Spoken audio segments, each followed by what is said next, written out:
ప్రతి సోమవారం జిల్లా సమీకృత కలెక్టరేట్ కార్యాలయంలో నిర్వహించే ప్రజావాణి ఫిర్యాదులను సత్వరమే పరిష్కరించాలని అదనపు కలెక్టర్ భుజంగరావు అధికారులకు ఆదేశించారు. సోమవారం ప్రజావాణి సందర్భంగా జిల్లాలోని వివిధ ప్రాంతాల నుంచి వచ్చిన ఫిర్యాదుదారుల నుంచి వినతులను స్వీకరించారు. ప్రజావాణిలో నమోదైన ఫిర్యాదులను ఎప్పటికప్పుడు పరిశీలన జరుపుతూ వెంటనే పరిష్కరించాలని అధికారులకు ఆదేశాలు జారీ చేశారు. అలాగే ప్రజావాణి ఫిర్యాదులను ఎప్పటికప్పుడు ఆన్లైన్ లో నమోదు చేయాలని ఆదేశించారు. నిజామాబాద్ కలెక్టరేట్ లో సోమవారం నిర్వహించిన ప్రజావానికి 121 ఫిర్యాదులు వచ్చాయి.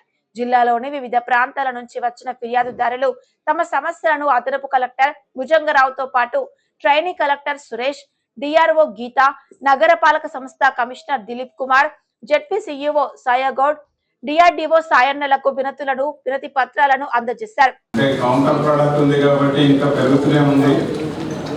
Pendency of grievance petitions Nizamabad corporation leading the highest 227 petitions వాళ్ళ దగ్గర ఇంకా పెండింగ్ ఉన్నాయి. అది ఒకటి చూసుకోండి కమిషనర్ గారు.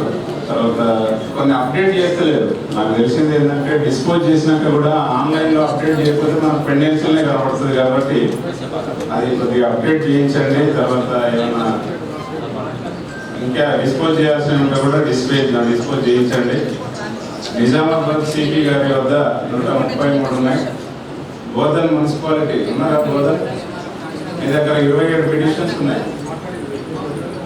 నవిపేట మండలం ఎంచాలో పుష్కర ఘాటును కొందరు ప్రైవేట్ వ్యక్తులు ఇతర ప్రాంతాలకు తరలించే ప్రయత్నాలు చేస్తున్నారని ఎంచా సర్పంచ్ సాయిలు ఆరోపించారు. పుష్కర ఘాట్లు తరలింపునకు విరమించుకోవాలని కలెక్టరేట్ లో ఫిర్యాదు చేశారు. అనంతరం ఆయన మీడియాతో మాట్లాడారు. కొందరు వ్యక్తులు ప్రైవేట్ స్థలాలకు తరలించేందుకు కుట్రలు పన్నుతున్నారని ఆరోపించారు. పుష్కర ఘాటును సౌకర్యవంతమైన ప్రభుత్వ స్థలంలో ఏర్పాటు చేయాలని కోరారు. ఈరోజు మన నిజామాబాద్ జిల్లా నైపేట్ మండలం ఎంచ గ్రామస్తులు మేమందరము ప్రజావానికి రావడం జరిగింది. గతంలో మాకు పుష్కర ఘాట్ మంజూరైన సంగతి మా ఎమ్మెల్యే గారు, కలెక్టర్ గారు చెప్పారు. కానీ అది ప్రైవేట్ వ్యక్తులు మేము మంజూరు చేసుకున్నాం, మాకు వస్తుందని చెప్పేసి మా గ్రామంలో అపోహలు చెప్తూ ఉన్నారు. కాబట్టి గ్రామస్తులందరం కలిసి మేము ఇక్కడ ప్రజావానికి వచ్చి మా ఎమ్మెల్యే గారు చెప్పిన దగ్గర ఏదైతే బస్సు రోడ్ పక్కన చెప్పారో అక్కడనే మంజూరు చేయాలని చెప్పేసి మా గ్రామస్తులందరము ప్రజాప్రతినిధులందరం కాకుండా అన్ని పార్టీలకు అతీతంగా వచ్చి మేము ఎక్కడైతే ఎమ్మెల్యే గారు చెప్పారో రెండింటిల మధ్యలో అక్కడ నిర్మాణించాలని చెప్పేసి మా విలేజ్ కమిటీ తరఫున మా గ్రామస్తు తరఫున అందరికీ మేము అందరం కోరడం జరిగింది. ఈరోజు నిజామాబాద్ రూరల్ మండలం ఆకుల కొండూరులో తాము చేస్తున్న అభివృద్ధి చూసి ఓర్వలేక గ్రామానికి చెందిన మాజీ సర్పంచ్ తనపై తప్పుడు ఆరోపణలు చేస్తున్నారని కొండూరు సర్పంచ్ శారదా సంతోష్ పేర్కొన్నారు. గ్రామంలో మహిళా భవనం నిర్మిస్తుండగా అడ్డుపడుతున్నారని ఆరోపించారు. ఈ విషయంపై కలెక్టర్ కు ఫిర్యాదు చేశామన్నారు. గ్రామంలో 10 ఏళ్లలో లేని అభివృద్ధి తమ హయాంలో చేస్తున్నామన్నారు. సీసీ కెమెరాలు ఏర్పాటు చేసి నేరాల నియంత్రణకు కృషి చేస్తే తప్పుడు ఆరోపణలు చేస్తున్నారని ఆరోపించారు. శారద, ఆకులకొండూరు గ్రామం సర్పంచ్ని నేను. మాజీ సర్పంచ్ అశోక్ ఆయన మీద ఎఫ్ఐఆర్ దర్జ్ అయింది కాబట్టి ఆయన అనుచరంగా అందరు యూత్ వాళ్ళని ముందుకు తీసుకొని మహిళా భవన్ కోసము ప్లస్ చేసినాము. ఫిర్యాదు ఇచ్చిన తర్వాత కూడా మన తీర్మానం ఇచ్చిన తర్వాత కూడా అక్కడ శివాజీ బొమ్మ ప్లస్ ఏదో హనుమంతులు విగ్రహాన్ని పెడతామని భూమి పూజలు చేయడం జరిగింది. కాబట్టి వాళ్ళపైన నేను ఎఫ్ఐఆర్ దర్జ్ చేసినాను. అది గ్రామ పంచాయతీ నాకైనా మా సెక్రటరీకైనా సర్పంచ్కైనా ఈ పర్మిషన్ ఎలాంటి పర్మిషన్ నేను ఇవ్వలేను. కాబట్టి ఈ కేసు గురించి నేను ముందుకు కలెక్టర్ గారు ప్రజావాణిలో వచ్చి నేను కలెక్టర్ గారికి లెటర్ ఇవ్వడం జరిగింది. భూభారతి ప్రాజెక్టు కింద పనిచేస్తున్న ఫీల్డ్ టెక్నికల్ స్టాఫ్ సేవలను పునరుద్ధరణ చేసి పెండింగ్ జీతాలు విడుదల చేయాలని రాష్ట్ర మహిళా ఉపాధ్యక్షురాలు పులస వసుంధర డిమాండ్ చేశారు. ఈ మేరకు నిజామాబాద్ కలెక్టరేట్ ఎదుట నిరసన వ్యక్తం చేశారు. అనంతరం ప్రజావాణిలో వినతి పత్రం అందజేశారు. రాష్ట్ర వ్యాప్తంగా 636 మంది భూభారతి ఆపరేటర్లు ఉన్నారని తెలిపారు. వారిని తొలగించే ప్రక్రియను ఉపసంహరించుకోవాలని డిమాండ్ చేశారు. వెంటనే విడుదల చేయాలి. 16 నెలల జీతం వెంటనే మా ఉద్యోగాల రెన్యువల్ ప్రాసెస్ ని వెంటనే ఆఫీస్లో ధరణి ఆపరేటర్గా విధులు నిర్వహిస్తున్నాను. నేనే కాకుండా మన డిస్ట్రిక్ట్ నుంచి 31 మంది కూడా 31 జిల్లాలో 31 మండలాల్లో కూడా ప్రతి ఒక్క మండలికి ధరణి ఆపరేటర్ అనే వ్యక్తి ఉన్నారు. 2018లోనే మేము జాయిన్ అయ్యి ఇప్పటికీ మేము విధులు నిర్వహిస్తూనే ఉన్నాము. ఉన్న పలంగా ఉన్నట్టుండి మాకు 16 నెలల నుండి కూడా సాలరీస్ అనేవి లేవు. అయినప్పటికీ కూడా మేము ఇంకా వస్తాయన్న ఆశతోటే ఉన్నాము. రెన్యువల్ చేయకుండా అట్లీస్ట్ మా వేతనాలు మాకు ఇవ్వకుండా ఉన్న పలంగా నైటే మేము తీసేస్తున్నాము, జూనియర్ అసిస్టెంట్లకు ఇవ్వాలి అన్నట్టు లెటర్ వచ్చేసింది. మేము అదే టెన్షన్ తోటి ఇక్కడికి వచ్చినాము. అట్లీస్ట్ మా జీతాలైనా మాకు ఇప్పించాలని చెప్పేసి మేము రిక్వెస్ట్ చేస్తున్నాము.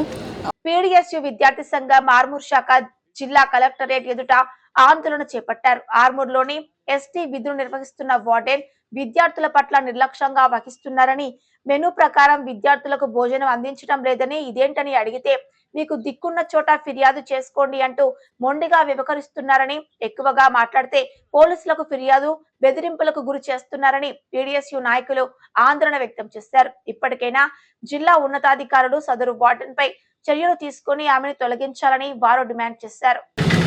ఆగస్టు 3 నాడు ఈ రోజు కూడా బిల్డింగ్ ఇలాగే ఉన్నది. నేను గవర్నమెంట్ డిగ్రీ కాలేజ్ చదువుతున్నా, ఇప్పుడు ఫైనల్ ఇయర్. నేను ఎస్టీ కాలేజ్ బాయ్స్ హాస్టల్లో ఉంటాను. వార్డెన్ మేడం సమస్కన మెనూ ప్రకారం భోజనం పెట్టడం లేదు, ఇష్టం ప్రవర్తనం చాలా ప్రక్రియ ఘోరంగా మాట్లాడటం జరుగుతున్నది. మేడం వారు ఎంత చెప్పినా అని దాన్ని గమనించడం లేదు. ఇంత ఫుడ్ కరమైన ఘోరంగా ఇన్సెక్ట్స్ రావడం, ఫుడ్లో చాలా ప్రమాదకరమైన ఘోరంగా ఫుడ్ ఉంది మాకు. ఇవి చాలా మార్చాలని మేము డిమాండ్ చేస్తూ ఉన్నాం. ఆర్మూర్ ఏరియా అధ్యక్షుడు, ఆర్మూర్ పట్టణ కేంద్రంలో ఎస్టీ కాలేజ్ బాయ్స్ హాస్టల్లో హెచ్డబ్ల్యూగా గోదావరి మేడం, ఏఎన్ఎంగా లక్ష్మీ మేడం గారు ఉన్నారు. ప్రధానంగా ఏంటంటే గోదావరి మేడం గారు ఏప్రిల్లో ఛార్జ్ తీసుకున్నారు. ఏప్రిల్లో ఛార్జ్ తీసుకున్నాక ప్రధానంగా అక్కడ మెనూ ప్రకారం ఎలాంటి అంటే మెనూ పాటిస్తలేదు. కనీసం మనం చూడగలిగిన మెనూ అనేది మెస్లో కావచ్చు, లేదంటే బిల్డింగ్ డార్మెంటరీలోనే ఎక్కడన్నా పేస్ట్ చేసి ఉండాలి. అట్లాంటిది ఏది లేదు. కనీసం విద్యార్థులకు మెనూ అంటే కూడా తెలియదు. మేడం ఏం చేస్తారంటే మెనూలో 5 గుడ్లు 5 బనానాలు ఉంటాయి. వారానికి 5 గుడ్లు 5 బనానాలు ఇవ్వాలి. మేడం 3-4 మాత్రమే ఇస్తున్నారు. ఒక్కొక్కరికి 175 గ్రామ్స్ చికెన్ రావాలి, 2 times ట్వైస్ రావాలి, గురువారము ఆదివారం. కానీ మేడం అట్లా తెప్పిస్తలేదు. 175 గ్రామ్స్ కన్నా తక్కువనే తెప్పిస్తున్నారు. అట్లాగే మిల్క్ కావచ్చు 80 ml రావాలా, 80 ml తెప్పిస్తలేదు. 150 మందికి కేవలం 5 లీటర్ల పాలు ఎట్లా సరిపోతాయి? పొద్దున రాగి జావు ఉంటుంది, నైట్కు కర్రీ పెరుగు ఉంటుంది. మరి 5 లీటర్ల పాలు ఎట్లా తెప్పిస్తున్నారని మేము ప్రశ్నిస్తూ ఉన్నాం. మరి అక్కడ ఉన్నటువంటి రైసు తక్కువ స్ట్రెంత్ ఉన్నా కానీ మేడము ఎక్కువగా అటెండెన్స్ చేసుకుంటున్నారు. అట్లాగే అక్కడ ఎక్కడ చూసుకున్నా కానీ టాయిలెట్స్ క్లీన్గా లేవు, శానిటరీ లేదు. అసలు విద్యార్థులు ప్రశ్నిస్తే విద్యార్థులకు ఏమంటున్నారు అంటే, మేడం మీరు ఏం చేసుకుంటారో చేసుకోరు, నన్ను ఏ అధికారి ఏం చేయలేడు, వాళ్ళతో వల్గర్గా తిడుతున్నారు. మేడం అవసరం అనుకుంటే నేను మీ అందరి మీద, నేను లేడీ వార్డెన్ ఉన్నా, నేను తలుచుకుంటే మీ అందరి మీద కేసు పెడతా, నన్ను హెరాస్ చేసిరని, నా మీద విజిలేసిరని మేడం భయభ్రాంతులకు గురి చేస్తున్నారు. ఇక్కడ ఉన్నటువంటి వాళ్ళు కొంతమంది మేడం ఏమంటారు, మీరు ఏం చదువుతున్నారు, మీకు తిండికి దిక్కు లేకుండా వచ్చారని మేడం వాళ్ళ హస్బెండ్ అంటూ ఉంటారు.